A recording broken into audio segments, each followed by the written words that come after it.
अस्सलामुअलैकुम। पाक defence news channel की तरफ से मैं आप सबको दोबारा खुशामदीद कहता हूं। दोस्तों, आज की डिफेंस अपडेट सबसे पहले पाकिस्तान एयरफोर्स की तरफ से है। दोस्तों, पाकिस्तान एयरफोर्स की तरफ से जो अपना प्राइड JF-17 थंडर और साथ अपना जो ट्रांसपोर्ट एयरक्राफ्ट C-130 इसको जो वर्चुअल एयर टैटू शो है उसमें भेजने का फैसला किया गया है। जो वर्चुअल एयर टैटू जो शो है इसका इनकाद हर साल जो बरतानिया होता है वहाँ पे किया जाता है और उनकी जो रॉयल एयरफोर्स बेस फेयरफोल्ड है वहाँ पे इसका इनकाद किया जाता है। तो इस साल 2020 में इस जो वर्चुअल एयर टैटू शो है इसका इनकाद किया जा रहा है। तो इसमें पाकिस्तान ने फर्स्ट टाइम अपना जो JF-17 थंडर है उसको भी वहाँ भेजने का फैसला किया है और वहाँ पे JF-17 थंडर अपना पहला जो मेडन फ्लाइट होगा उसको भी कंडक्ट करेगा। पाकिस्तान एयरफोर्स की तरफ से एक शॉर्ट वीडियो को भी बनाया गया है जिसके अंदर पाकिस्तान एयरफोर्स के जो एयर क्रू मेंबर हैं वो एक मैसेज दे रहे हैं और इसके साथ साथ जो क्रू मेंबर पार्टिसिपेट कर रहे हैं उनको भी इस वीडियो क्लिप के अंदर दिखाया जा रहा है। साथ साथ जो ये क्लिप पाकिस्तान एयरफोर्स की तरफ से बनाया गया इसको सोशल मीडिया जो चैनल है रॉयल इंटरनेशनल एयर टैटू के जो जितने भी मेंबरान हैं उनकी तरफ से काफ़ी ज़्यादा अप्रिशिएट भी किया गया। उनकी तरफ से कहा गया कि पाकिस्तान की तरफ से अगर इस तरह के कोविड-19 के सिचुएशन के बाद अगर इस तरह के जहाज़ों को भेजा जाता है तो यकीनन ये पाकिस्तान के लिए भी बड़ी अच्छी बात है, क्योंकि जो इस तरह के जो टैटू शो होते हैं यहाँ पर मुख्तलिफ ममालिक के जो लोग आते हैं और वो दूसरे ममालिक के जहाज़ों में दिलचस्पी भी लेते हैं। तो इस वजह से पाकिस्तान का जो JF-17 थंडर है इसकी मार्केटिंग भी काफ़ी ज़्यादा अच्छी होगी और इससे ये भी होगा कि पाकिस्तान का जो सॉफ्ट इमेज है वो पूरी दुनिया में भी फैलेगा कि किस तरह JF-17 थंडर एक तो कॉम्बैट प्रूवन फाइटर जेट है और इसके साथ साथ इसके जो बहुत ज़्यादा बायर्स हैं वो भी पाकिस्तान को मिल सकते हैं। इस एयर शो के अंदर 100 से ज़्यादा जो ममालिक है वो पार्टिसिपेट करते हैं और तकरीबन तक 20 ममालिक की जो एयरफोर्स होते हैं वो अपने जहाज़ों को यहाँ पर लाती हैं और यहाँ पे एक तरह का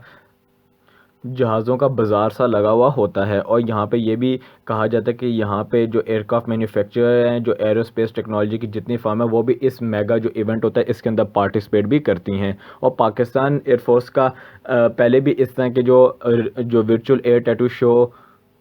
पार्टिसिपेट करते रही है। पाकिस्तान के C-130 जो तैयार हैं इस तरह के शो में पहले भी पार्टिसिपेट करते रहे हैं, मगर JF-17 थंडर का ये फर्स्ट टाइम अपीयरेंस है यूके के अंदर कि वो यूके के इस तरह के एयर शो के अंदर पार्टिसिपेट करेगा। पाकिस्तान की तरफ से JF-17 थंडर का ब्लॉक B और JF-17 थंडर ब्लॉक 2 इनको इस एयर शो के दौरान भेजा जाएगा ताकि इनके परफॉर्मेंस को दिखाया जा सके, क्योंकि JF-17 ब्लॉक B जो है ये काफ़ी ज़्यादा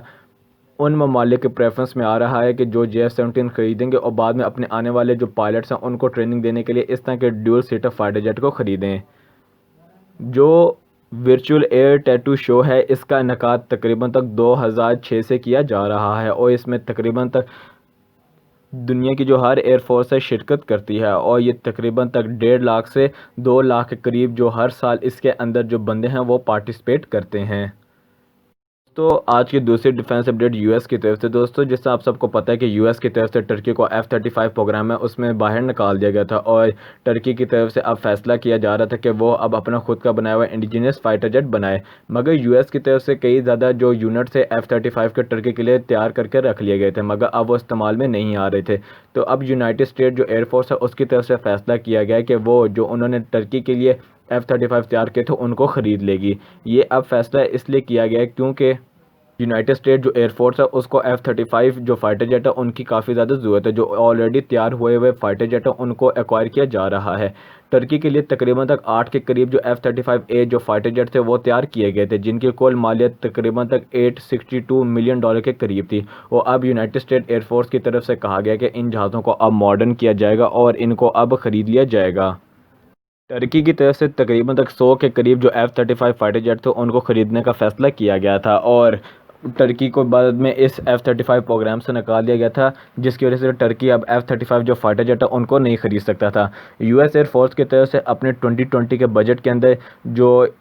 F-35 फाइटर जेट थे इनके मॉडर्नाइजेशन का पैकेज भी रखा गया था कि जो टर्की के लिए तैयार किए गए फाइटर जेट है इनको अब मॉडर्न किया जाएगा, इनके अंदर नए एवियोनिक्स को लगाया जाएगा और बाद में इनको यूएस एयरफोर्स को दे दिया जाएगा। तकरीबन तक 24 के करीब जो टर्किश F-35 जो फाइटर जेट थे वो प्रोडक्शन लाइन के अंदर मौजूद थे, मगर बाद में इनकी प्रोडक्शन को ख़त्म कर दिया गया था और इन जहाज़ों को अब दूसरे ममालिक को बेचा जा रहा है। और यही बात है कि जो ऑलरेडी तैयार हुए हुए फाइटर जेट थे उनको अब यूनाइटेड स्टेट एयरफोर्स के अंदर तैयार किया जा रहा है और उनको अब इंडक्ट किया जा रहा है। अभी तकरीबन तक 6 की तादाद में जो F-35 जो होंगे टर्किश, वो अब US एयरफोर्स के अंदर शामिल कर लिए जाएंगे। और यही बात है कि US की तरफ से काफ़ी ज़्यादा गुस्सा किया गया था टर्की के ऊपर, क्योंकि टर्की ने रशियन मेड एस जो 400 सिस्टम था वो एक्वायर किया था। टर्की को तकरीबन तक जो पहला था F-35 फाइटर जेट वो मिल चुका था प्रोडक्शन लाइन से और इनके पायलट्स को ट्रेनिंग भी दे दी गई थी और इनके क्रू मेंबर्स को इनकी मेंटेनेंस का भी काम बता दिया गया था, मगर बाद में इन जहाज़ों की डिलीवरी नहीं की गई थी। और यही बात है कि टर्की की तरफ से भी US को कहा जा रहा था कि जो उन्होंने इस प्रोग्राम के अंदर पैसा लगाया है वो पैसा अब टर्की को वापस किया जाए, क्योंकि टर्की अब इस प्रोग्राम का हिस्सा नहीं रहा। और इस वक्त टर्की ही ऐसा कंट्री है जिसको F-35 जो फाइटर जेट है उसके अंदर से निकाला गया है। मगर टर्की की तरफ से US को काउंटर करने के लिए मुख्तलिफ जो ममालिक हैं उनके फाइटर जेट्स के अंदर दिलचस्पी ली जा रही है और सबसे ज़्यादा अपना जो इंडिजीनियस फाइटर जेट बनाया जा रहा है उसके अंदर सबसे ज़्यादा दिलचस्पी दिखाई जा रही है, उसके अंदर काम किया जा रहा है ताकि जो अपना बनाया हुआ जो फाइटर जेट है उसको F-35 जो फाइटर जेट है उससे ज़्यादा बेहतर बनाया जा सके। तो दोस्तों आज की तीसरी डिफेंस अपडेट इंडिया की तरफ से। तो दोस्तों इंडिया के जो पॉलिसी मेकर्स हैं उनकी तरफ से ये कहा जा रहा है कि इंडिया की जो स्ट्रेटजी थी, जो उनकी फॉरेन पॉलिसी थी मिडिल ईस्ट के अंदर, वो एक तरह से फेल हो चुकी है, क्योंकि इंडिया ने जिस तरह ईरान से मार खाई है और ईरान की तरफ से मुख्तलिफ प्रोजेक्ट्स के अंदर से इंडिया को निकाला जा रहा है। और यही बात है कि ईरान ने इंडिया को इस वजह से डिच कराया है क्योंकि चाइना की जो $400 बिलियन की जो इन्वेस्टमेंट है वो ईरान आ रही है। और साथ साथ इंडिया को दूसरा सबसे बड़ा झटका अफ़गानिस्तान में लगा था कि अफ़गानिस्तान जो पीस अमन की जो मुज़ाकरात चल रहे थे कतर के अंदर, उसके अंदर इंडिया को शामिल नहीं किया गया था और इंडिया को उसकी औकात तब नज़र आई थी कि उसको US की तरफ से कोई भी अहमियत नहीं दी जा रही थी और सिर्फ पाकिस्तान की ही बात मानी जा रही थी और पाकिस्तान हर इवेंट में इन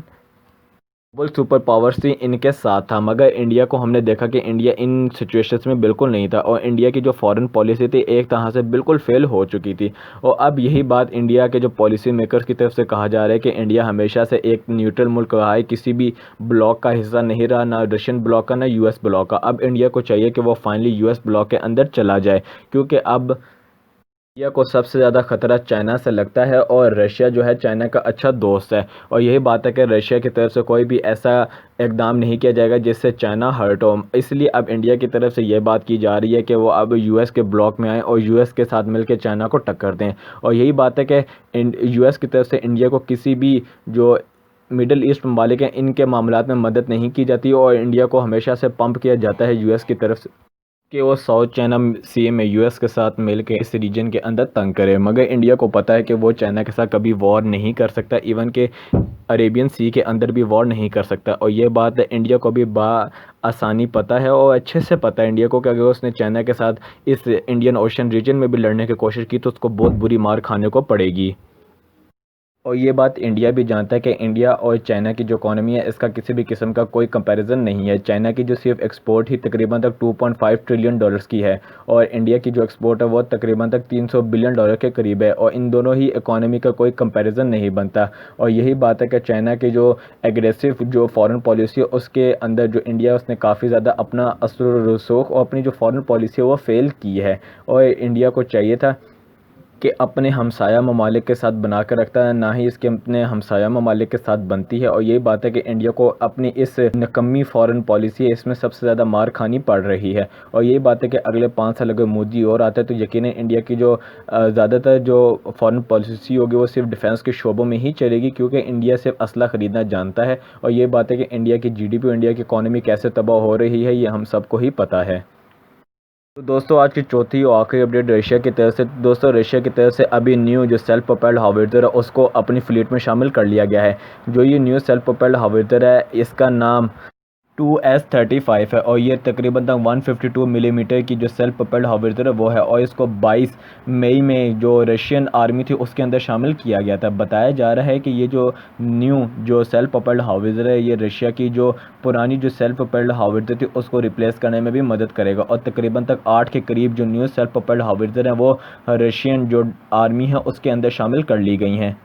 जो न्यू सेल्फ प्रोपेल्ड हाइविट्ज़र इसको 2020 के पहले क्वार्टर तक शामिल कर लिया जाना था, मगर इसके अंदर कुछ देरी आ रही थी जिसकी वजह से इसको शामिल नहीं किया गया। और यही बात है कि रशिया की तरफ से अब आके इसको अपनी जो मिलिट्री फोर्सेस हैं उनके अंदर शामिल कर लिया गया है। जो ये न्यू सेल्फ प्रोपेल्ड हाइविट्ज़र है ये अपने साथ 12.7 मिलीमीटर की जो हैवी मशीन गन है उसको भी कैरी कर सकता है। और ये जो सेल्फ प्रोपेल्ड हाइविट्ज़र है ये रशिया के जो मॉडर्नाइजेशन प्लान है उसके अंदर ही बनाई गई है, और ये कंप्लीट डेवलपमेंट उसके जितने भी कंपोनेंट्स हैं वो रशिया के अंदर ही बनाए गए हैं। तो दोस्तों अब तक लेते हैं कि आपको हमारी वीडियो पसंद आई तो लाइक करें, शेयर करें, सब्सक्राइब करें और कमेंट्स करके अपनी राय का इजहार जरूर दें और बेल आइकन ना दबाना भूलें। मिलते हैं अपनी अगली वीडियो में, अब तक के लिए इतना ही। खुदा हाफिज़।